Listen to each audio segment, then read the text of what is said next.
Hello, friends. This is Melissa with Naturally Sprigs. Thank you for joining me. So, today I am making another soap. However, this time I am using Rancid shea butter that I had, and I didn't want to throw it away. So, instead, I said, well, let me go ahead and make soap out of it. I had done a Google search and saw that some other people had done the same thing. I said, well, let me go ahead and give it a try. And especially because this particular soap is going to be for my family, so I won't be selling or giving this one away. All right, so here I am adding my lye to my water. And as you can see, I'm using a scale because I want to be exact. Okay, I'm going to give this a quick stir. Make sure it's all blended in. You don't want any of the granules left over. You want it completely dissolved.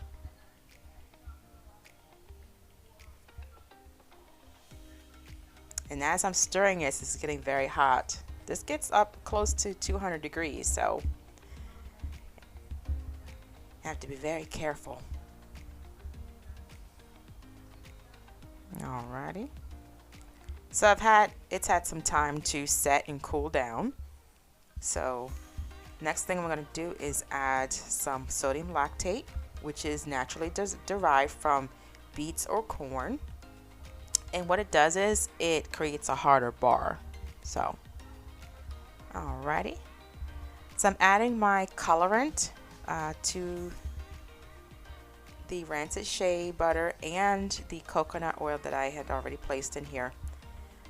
These are just some colors that I don't particularly care for or probably won't use, so I'm just adding them to this mixture.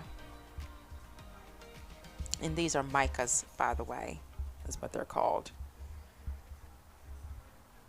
I actually allowed my oils to get a little too cool, so I'm having to blend around the edge of the bucket. So I'm just kind of waking it up and mixing it in here. And as you can see, those purples don't look really purple anymore. They look more like a black color. All right, I just added my lye water. That's also been sitting for a while. And as I blend this, you'll notice that it thickens up quite quickly. And this is because I allowed it to sit too long. So I have to move really fast when mixing this, because I don't want this to start setting up in the bucket. I need to get this to a mold quickly. And look, it looks kind of like a grayish color now.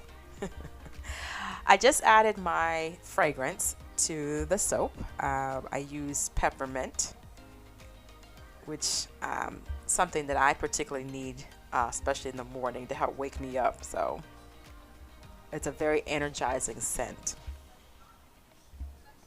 And I'm just sparing you from having to hear excuse me, not stand mixer, the stick blender, excuse me.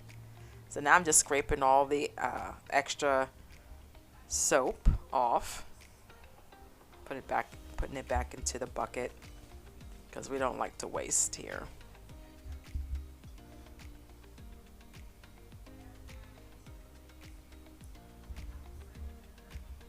Alrighty. So next, I got my mold here, and I think this was probably the first or second mold that I ever owned. So I can't remember which one, but anywho, I'm adding my soap mixture into my mold. And like I mentioned before, my soaps aren't typically this thick when I'm mixing or adding them to a mold. So I'm definitely going to have to tap this down off screen to make sure that I get any and every air bubble that could possibly be inside, because you really don't want a lot of air bubbles in the middle of your soap. So I'll just take this off camera and tap that down.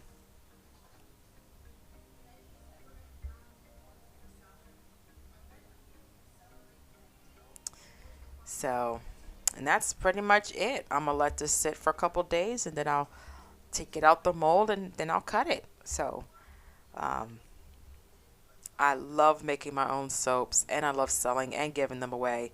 So I appreciate you for stopping by, and thanks for watching.